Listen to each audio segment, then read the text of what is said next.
Mereka sedang menebar jala di danau sebab mereka penjala ikan. Yesus berkata kepada mereka, "Mari ikutlah aku dan kamu akan kujadikan penjala manusia." Lalu mereka pun segera, perhatikan, mereka segera meninggalkan jalannya mengikut Yesus. Dan setelah Yesus meneruskan perjalanannya sedikit lagi ke tempat pantai yang berbeda, dilihatnya Yakobus anak Zebedius dan Yohanes saudaranya sedang membereskan jala di dalam perahu. Yesus segera memanggil mereka dan mereka meninggalkan ayahnya Zebedius di dalam perahu. Jadi masih di perahu, anak-anak Zebedius main tinggalkan perahunya dan Zebedius bersama orang-orang upahan lalu mengikut dia.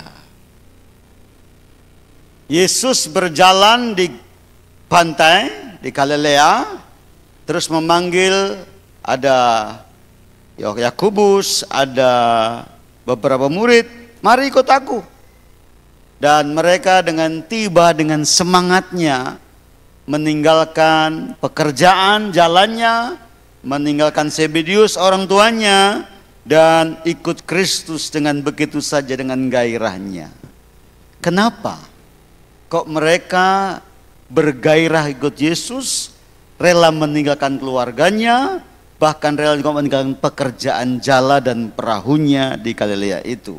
Markus menulis, karena yang memanggil murid-murid pertama itu ternyata bukan orang sembarangan. Perhatikan Markus 1 ayat 1. Siapakah yang panggil mereka? Saudara ikuti di Alkitab. Saudara boleh buka Alkitab ya. Ikuti Alkitab saya. Karena mereka bergairah karena yang memanggil mereka bukan orang sembarangan. Markus berkata yang memanggil mereka, pasal 1 ayat 1, inilah permulaan Injil tentang siapa? Tentang siapa? Siapa Yesus? Anak Allah. Mereka bergairah karena mereka tahu yang panggil mereka Yesus Kristus. Yesus Kristus yang disebut anak Allah. Bapak Ibu, kita ini dipanggil bupati aja bergairah. Ya toh? Dipanggil Pak Lurah saja bergairah.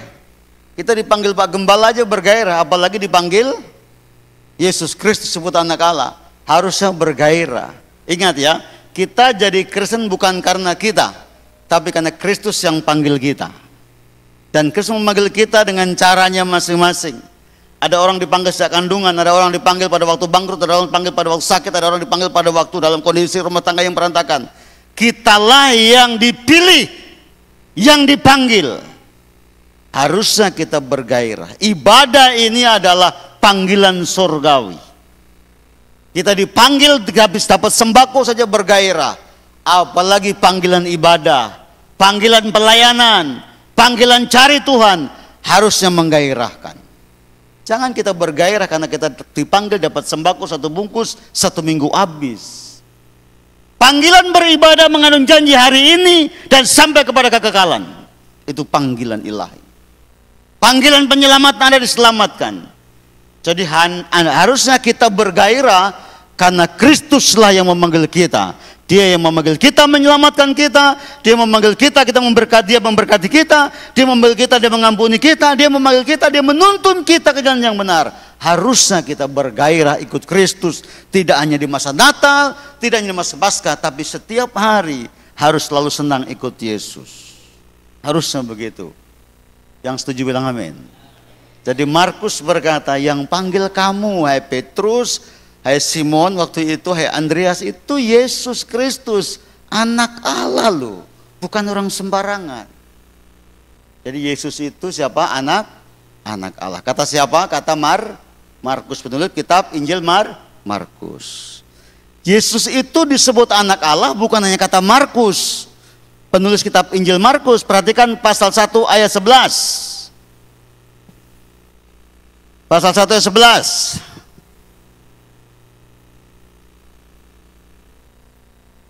Kita mulai ayat 9 ya. Pada waktu itu datanglah Yesus dari Nazaret di tanah Galilea dan ia dibaptis di sungai Yordan oleh Yohanes. pada saat ia keluar dari dalam air. Jadi baptisan kita, baptisan keluar dari air, berarti diapakan? Ditenggelamkan. Namanya keluar, itu pasti masuk. Nggak ada orang keluar nggak dari masuk. Dimasukkan baru keluar. Oke ya. Jadi baptisan Gereja Baptis Indonesia, baptisan keluar dari air.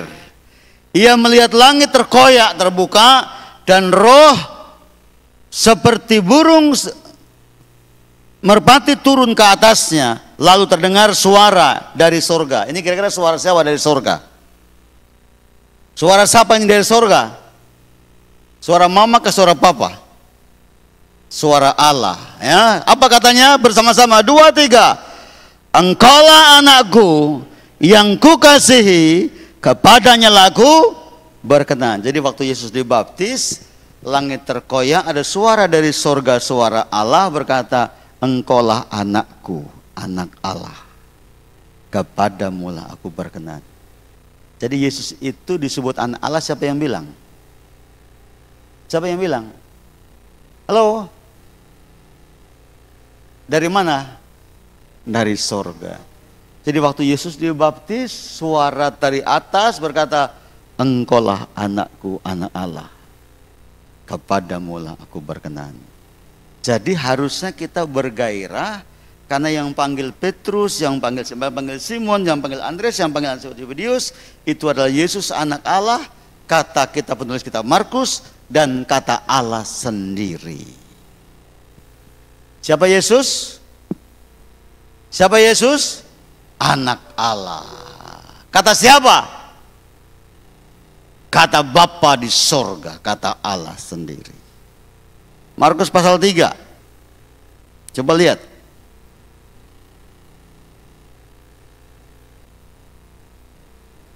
Ayat 11. Markus pasal 3 ayat 11. Yesus itu anak Allah, kata penulis kitab Markus. Yesus itu anak Allah, kata Allah sendiri dari surga. Ayat 11. Kita baca bersama-sama 2, 3. Bila mana roh-roh jahat melihat Yesus, mereka jatuh tersungkur di hadapan Yesus dan berteriak. Apa teriakannya? Kata siapa Yesus anak Allah? Kata siapa? Kata setan. Yang kencang, setan. Setan itu mengakui bahwa Yesus itu adalah anak Allah. Hebat ya? Siapa yang hebat? Yesus yang hebat, bukan setan. Jadi ada orang kerasukan setan dibawa ke Yesus. Sampai di depan Yesus, orang kerasukan setan manifestasi. Gitu. Kalau saya bahasakan bebas kira-kira begini, manifestasi kata begini. Yesus, jangan ganggu gua ya, kalau bahasa Jakarta begitu. Gua tahu, gua pasti nggak mungkin lawan lu, karena gua tahu lu datang dari Allah, lu anak Allah, nggak mungkin aku menang. Kira-kira begitu bahasanya. Halo, kira-kira begitu. Jadi Yesus itu anak Allah. Kata siapa? Kata Allah. Yesus itu anak Allah. Kata siapa? Kata iblis.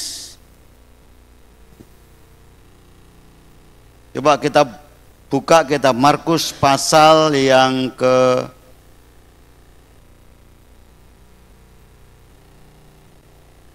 21.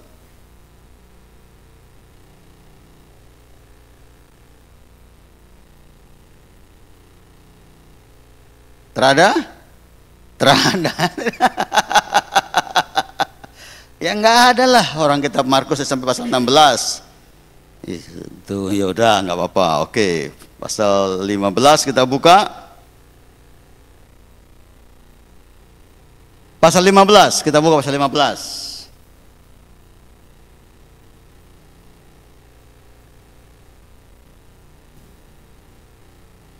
Ayat 37. Markus 15 ayat 37.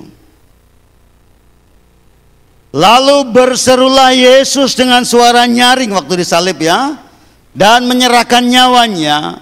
Ketika itu bait suci terbelah dua dari atas sampai bawah, Lalu kepala pasukan yang menjaga Yesus, yang berdiri di hadapan dia, melihat matinya. Demikian kepala pasukan itu berkata, apa katanya? Sungguh orang ini adalah anak Allah. Oke, mari kita lihat. Ini ya, Yesus kan dipaku di atas kayu salib. Ini anggap salib, Yesus dipaku di sini. Kepala tentara itu jaga di sini. Waktu Yesus mati, menyerahkan nyawanya, bait Allah terbelah menjadi dua, gelap gulita, kubur terbuka, dan gempa terjadi. Kepala pasukan bilang begini, wih, hebat kali nih. Yesus menyerahkan nyawanya, terjadi gempa, gelap gulita, bait Allah terbelah jadi dua. Wow. Terus kepala tentara ini berkata begini, sungguh yang mati bukan orang sembarangan. Yang mati siapa? Anak Allah. Wow, keren. Jadi saya boleh tanya, Yesus itu anak Allah, setuju? Amin. Kata siapa? Satu, kata siapa? Yesus anak, satu, kata siapa? Kata Markus. Oleh pewahyuan Roh Kudus pengenalannya menulis, inilah firman yang disebut Yesus adalah anak Allah. Yang kedua kata siapa? Kata Allah sendiri. Yang ketiga kata siapa? Setan, iblis. Yang keempat kata siapa? Kepala tentara Romawi. Alkitab mencatat, Markus mencatat, Yesus yang memanggil murid-murid itu bukan orang sembarangan. Dia Allah sendiri. Dia anak Allah yang berkuasa. Itu sebabnya orang-orang waktu itu bergairah ikut Yesus. Saya berdoa supaya kita semuanya bergairah ikut Yesus, bukan karena berkatnya, tapi karena pribadinya yang memberkati kita. Karena Kristus yang kita sembah adalah anak Allah yang hidup. Bukan karena berkatnya Pak Bu, berkat itu gampang. Tapi karena Kristus yang luar biasa. Setuju? Amin. Oke, mau lanjut? Ini baru pembukaan nih, Pak Gabriel. Pak Jibril, baru pembukaan nih. Mau lanjut kah tidak? Lanjut ya, 2 jam lagi. Oke. Tidak. Mari kita buktikan Yesus itu anak Allah. Yang pertama,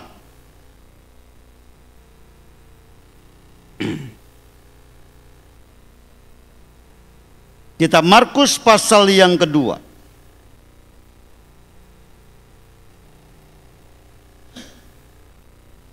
Ini buktinya.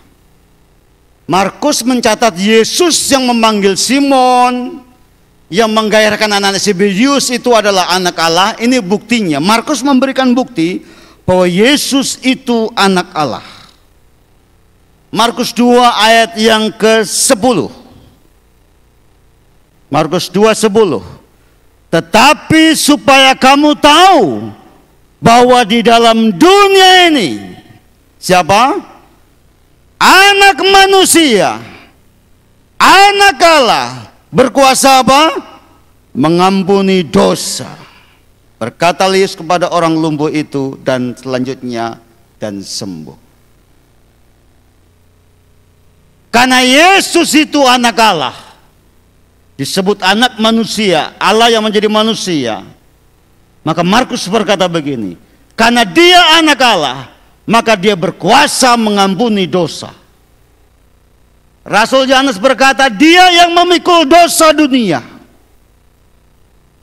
Matius berkata, dia yang mencari dan menyelamatkan orang yang berdosa. Yesus itu berkuasa mengampuni dosa.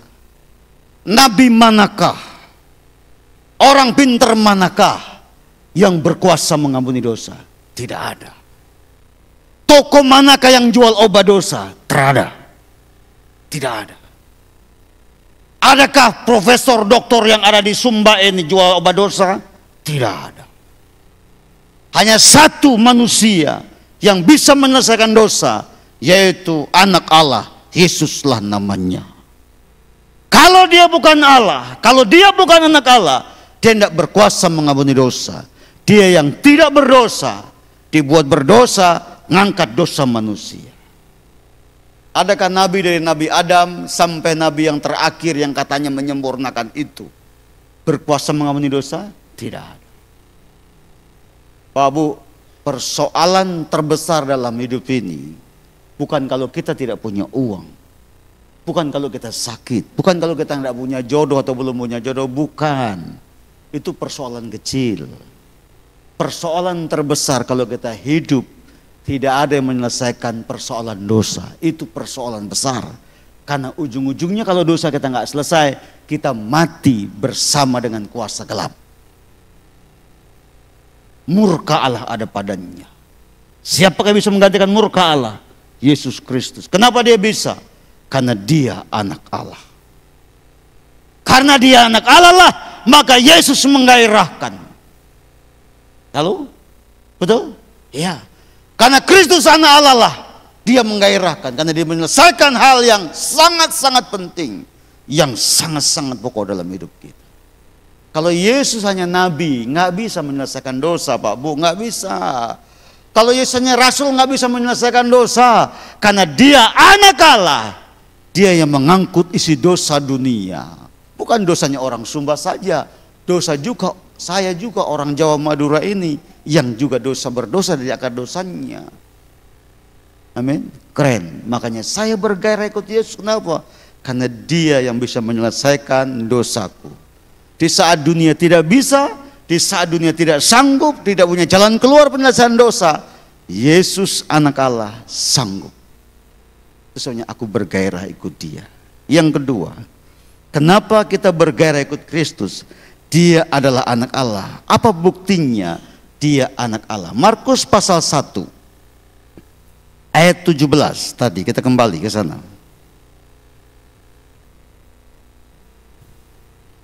Yesus berkata kepada mereka, mari ikutlah aku, dan kamu akan kujadikan penjala manusia. Dari penjala ikan menjadi penjala manusia. Coba kita sambung dari kitab Kisah Rasul pasal 4.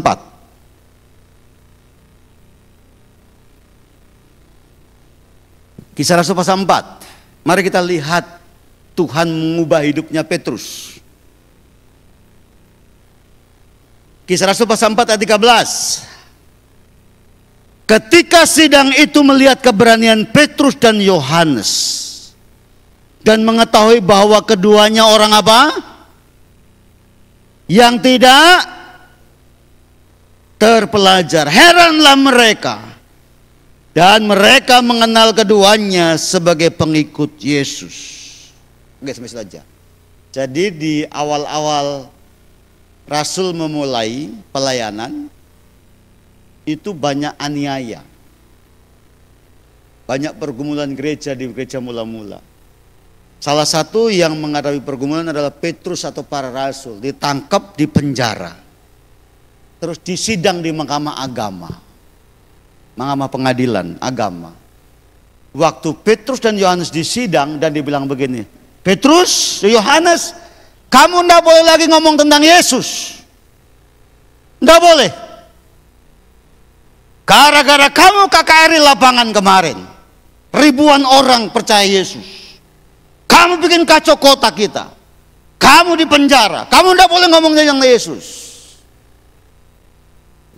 Tapi Petrus bilang begini, mana mungkin aku nggak ngomong tentang dia. Orang betul Yesus bangkit dari antara orang mati. Aku melihatnya. Wah, berdebatlah di pengadilan. Dalam perdebatan itu, Dr. Lukas menulis, melihat sidang itu, keberanian Petrus yang hebat dan Yohanes. Sidang berkata gini, bukannya dia ini orang biasa-biasa dari Galilea, tidak terpelajar. Kenapa kok jadi hebat dan pintar begini, pemberani? Perhatikan ya, dari orang-orang di Galilea yang biasa, yang masyarakat kecil, ikut Yesus diubahkan menjadi seorang rasul yang pemberani, dari orang yang masyarakat kecil yang minder jadi pengkhotbah yang hebat. Kenapa? Kok bisa? Karena Yesus yang memanggilnya. Halo? Karena Yesus anak Allah, dia memanggil Petrus yang orang kecil, orang yang tidak berharga di masyarakat, orang yang terbelakang. Karena Yesus yang memanggil, diubahkanlah menjadi seorang pengkhotbah hebat, menjadi seorang pemberani yang hebat dan luar biasa. Yesus itu hebat. Dia bisa merubah seseorang. Dia bisa merubah penjahat Saulus menjadi Paulus yang hebat. Betul? Betul? Di tangan Yesus itu hidup bisa diubahkan. Makanya kita itu tidak boleh percaya nasib. Ya, nasibnya sudah jadi orang miskin, nasibnya udah jadi orang bodoh. Ya sudahlah, terima aja nasib. Kekristenan gak ada nasib. Kekristenan bisa diubahkan Tuhan dengan luar biasa. Ada seorang gembala sidang di Wamena. Ini gembala sidang di Wamena. Jemaahnya 200 lebih. Sebelum dia jadi gembala sidang, dia bunuh orang. Dia pembunuh. Di penjara. Terus ada seorang hamba Tuhan nginjili dia di penjara. Akhirnya dia percaya Yesus. Sekarang jadi gembala sidang. Ternyata ini gembala sidang tidak bisa baca. Tidak bisa baca. Tapi jemaahnya 200. Tuhan ubah hidupnya, punya pendamping orang yang bisa membaca. Akhirnya sekarang jadi gembala sidang. Tuh kan, orang gak bisa baca saja, Tuhan bisa pakai jadi alatnya luar biasa. Amin. Ada satu anak dari NTT, bukan dari Sumba, dari NTT. Satu hari dikirim sekolah Alkitab 4 bulan ke Kudus. Sampai di Kudus, kepala sekolahnya bilang begini, baca dulu. Tidak bisa baca, tidak pernah sekolah. Sekolah Alkitab pergi ke Kudus tidak bisa baca. Jadi selama 4 bulan sambil ngajarin baca. Dia tamat sekolah 4 bulan, belum lancar baca. Karena kepala sekolahannya sedikit bingung, gimana nih orang, mau gimana caranya supaya dia bisa melayani. Udahlah, gini aja. Kamu pergi ke Kalimantan Tengah, kamu pergi ke kampung, ingat pesan saya. Kamu pergi ke Kalimantan Tengah, ke kampung, cari orang sakit yang parah-parah. Cari orang kerasukan setan, cari orang sakit yang parah-parah. Itu pesan saya. Karena kepala sekolahnya bingung. Akhirnya dia pergi ke Kalimantan Tengah. Dia pergi ke kampung, ke pedalaman Kalimantan Tengah, dia cari orang sakit. Adakah di sini orang yang sakit parah? Dia tanya begitu. Dia cari orang sakit parah. Ada kepala suku, orang Dayak sakit parah. Kepala suku, bayangin tuh. Dia datang dengan otoritas ilahi. Dia datang. Dia jumpa kepala suku, dia doa. 1 minggu dia sembuh dan berjalan. 1 kampung semua percaya Yesus. Anak dari NTT, orang Ambon bilang nau-nau. Tahu nau-nau enggak? Bodoh-bodoh. Datang ke Kudus sekolah masih bodoh-bodoh. 4 bulan di Gembleng, dia punya iman, punya percaya, diurapi, dia pergi Kalimantan. Sekarang jadi gembala sidang. Tuhan itu bisa merubah hidup seseorang. Karena dia berkuasa. Amin. Saya ini anak orang miskin, orang desa. Lahir tahun 68 dalam kondisi miskin, menderita. Aku udah tua sekarang. Ya, udah tua. Enggak punya apa-apa, enggak bisa mengharapkan. Kami dari Banyuwangi, Jawa Timur pindah ke Lampung, transmigrasi. Berharap hidup lebih baik, enggak baik juga. Tetap aja miskin. Tapi bersyukur tahun 78 kami ketemu Gereja Bethel Indonesia. Kami diperkenalkan dengan Kristus yang ajaib. Hidupku diubahkan. Yang miskin dijadikan kaya, yang lemah dikuatkan, yang kekurangan dicukupi dan diberkati Tuhan. Sekarang lumayan hidupku. Hah? Lumayan lah. Itu kan lumayan. Ya nggak susah-susah amat lah gitu, walaupun banyak kesulitan. Gitu. Tuh, pendidikan lumayan. Kalau orang dunia bilang jabatan punya. Kalau punya harta sedikit lah lumayan punya. Punya. Karena siapa? Karena Kristus. Makanya kalau saya pulang ke Jawa Timur, saya pulang ke Banyuwangi, ke rumah orang tua saya itu orang Madura. Ini anaknya orang Madura. Ya, saya kalau pulang ke Banyuwangi, adik saya kan 4, belum ada yang percaya Tuhan. Orang tua saya juga nggak percaya Tuhan. Gitu. Kumpul satu rumah, semua ngumpul, dia bilang begini, kakakmu itu loh yang nomor 1 saya, itu kayak bos, bukan bekas orang sinting, bukan, bos. Kerjanya tiap hari pakai jas, turun naik mobil, itu bosmu itu. Saya punya adik 4, hidupnya susah, menderita. Nggak ada yang tamat SMA, semua tamat SD, tamat SMP. Adik saya perempuan, nomor di bawah saya itu perempuan, kawin udah 4 kali, nggak pernah bener. Aduh kasihan. Kalau ngumpul keluarga bilang itu kakakmu itu beruntung betul, dia nasibnya baik. Namanya untung makanya dia beruntung, nasibnya baik. Saya bilang begini, saya hari ini jadi seperti ini bukan karena nasib saya baik, tapi Tuhan saya hidup. Halo? Bukan karena nasibnya baik, bukan namanya saya untung, bukan. Sehingga saya beruntung, bukan. Karena Tuhan saya yang panggil saya hidup. Dia hidup dalam hidupku dan hidupku diberkati oleh Tuhan. Makanya saya bergairah ikut Tuhan. Kenapa? Karena dia berkuasa merubah hidup. Aku tidak pernah menyesali meratapi nasibku. Tidak.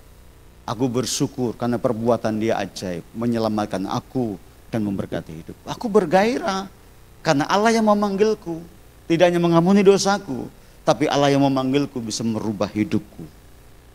Dari yang keluarga yang tidak punya apa-apa, sekarang diberkati oleh Tuhan.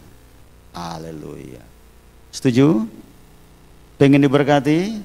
Bergairahlah dengan yang membuat hidup, sang pemberi hidup. Yang terakhir ini panjang, yang terakhir ya. Baru 10:30. Lewat sedikit. Mari kita kembali kepada kisah para rasul. Kembali ke dalam kitab Markus. Yesus itu disebut Allah, anak Allah.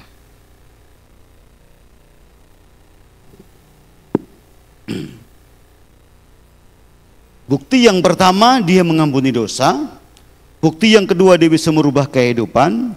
Bukti yang ketiga, Yesus itu pembuat mujizat. Kitab Markus pasal 1 ayat 21 itu sudah mulai membuat mujizat. Markus pasal 1 ayat 21 itu udah mulai menceritakan mujizat. Demikian pasal-pasal selanjutnya, setiap pasal bicara mujizat. Sampai pasal terakhir, pasal 16 ayat 20 bicara mujizat. Kenapa? Karena memang dia adalah Allah. Karena dia Allah, dia sumber segala sumber mujizat. Saudara percaya mujizat masih ada? Orang GBI itu harus percaya mujizat. Orang GBI kalau nggak percaya mujizat, Anda salah masuk gereja Bethel Indonesia. Salah. Halo? Sama tanya Bapak Ibu. Injil harus diberitakan sampai kapan? Ditanya jawab dong.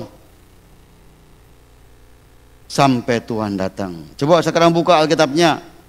Markus 16 ayat 20.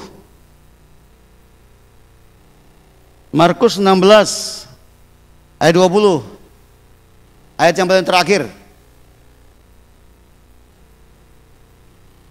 Markus 16 ayat 20.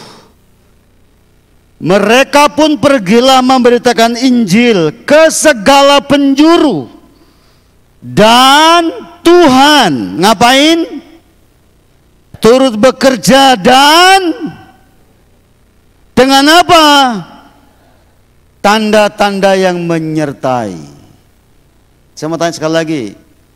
Injil diberitakan sampai kapan? Sampai kapan? Injil diberitakan sampai kapan? Sampai Tuhan datang kedua kali. Yang meneguhkan dan menyertai dengan tanda-tanda heran sampai kapan? Nih, nggak nyambung nih ya. Kita bilang begini.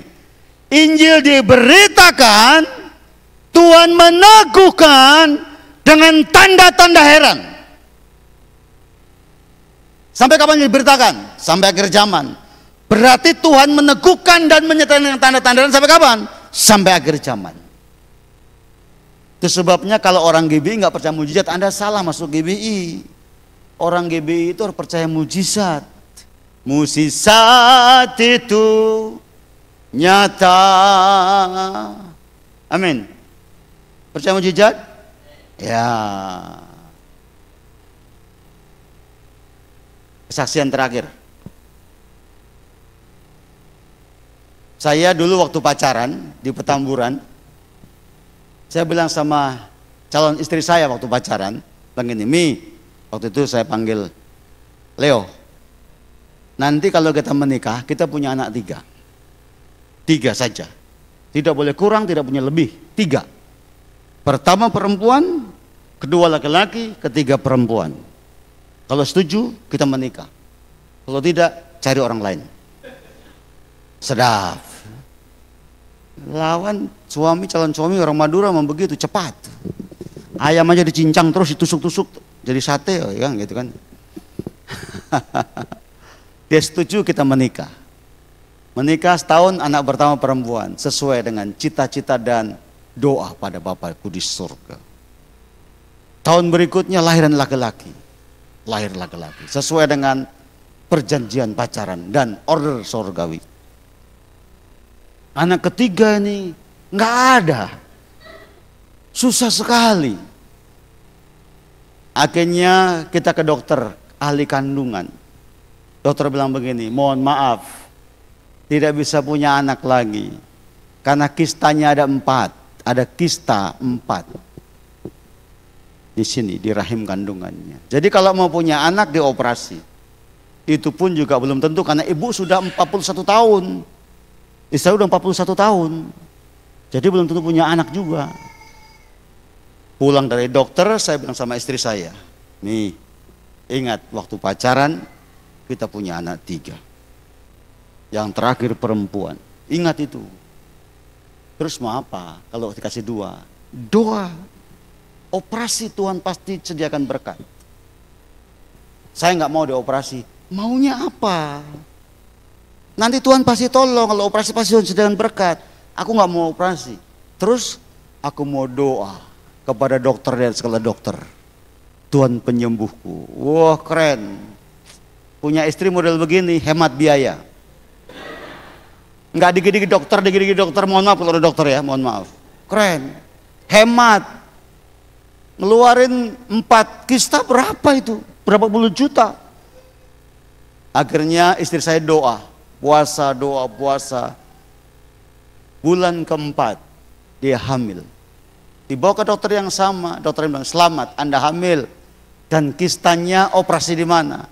Istri saya berkata, dokter dan segala dokter yang operasi kista istri saya. Sampai hari ini kistanya nggak ada. Anaknya kelas 1 SMP, perempuan. Bagi Tuhan tak ada yang mustahil, betul? Ya. Jadi hidup ini jangan gampang menyerah dengan keadaan. Ya memang sudah susah, udah sulit, udah sakit, udah miskin, udah bodoh, mau bilang apa? Nggak boleh begitu. Kita punya Tuhan yang hebat, yang besar, yang bisa mengalahkan segala pergumulan hidup. Dialah Allahmu yang kau sembah. Markus menulis, setiap firman diberitakan, mujizat meneguhkan. Firman diberitakan di mana? Firman diberitakan di rumah tangga. firman diberitakan di komsel, firman diberitakan di ibadah pemuda, firman diberitakan di ibadah sekolah minggu, firman diberitakan di mana-mana. Alkitab berkata, mujizat meneguhkannya.